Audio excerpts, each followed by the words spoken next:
Татарстан шоңгы юлы 2017 бүтін Россия массы күләм шоңгы ярышлары кысаларында үткәрелде.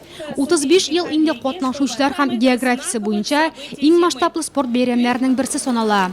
Онда катнашу өчен һөнәри спортчы булырга кирәк түгел, иң мөһиме шоңгыда йөрергә ярату. Прекрасная зимняя погода. Можно показать и результат, и лыжи должны нормально катиться сегодня. Участников очень много. Всем хочется пожелать, конечно, удачи, чтобы дойти до финиша, самое главное. Саша өчен бу беренче шоңгы ярышлары. 6 яшьле кызга Жон отарга барлык гаиләсе килгән. 29 яшь категория арасында Саша кебек нәниләр өчен аерым узыш оештырылган. Мне подарили лыжи на Новый год. Я очень люблю на их кататься. Мы с детьми катаемся на лыжах. Я хочу победить. Әмінә Дашадан ойырмалы буларак Валерий Бурнаевский иң өлкән шоңгычларның берсе. Үзенә 85 яшь булса, шоңгыларына 60 ел. Спортчы финишка икенче булып килде.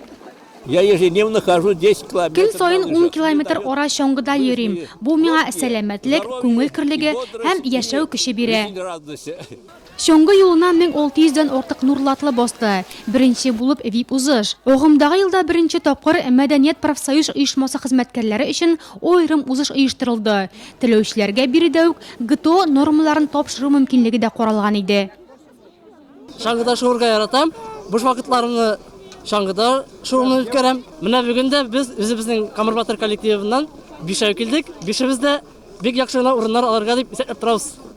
Шоңгы юлы спорт ярышы булудан бигрәк оралашу, үз-үзеңне күрсәтү, башкаларга карап фикер йөртү һәм әлбәттә инде тәннәрне язып шоңгыда җилләр белән узышу өчен менә дигән мөмкинлек. Ә шоңгы юлын иң җитез иярләүчеләргә мактау кагазлары һәм истәлекле бүләкләр тапшырылды.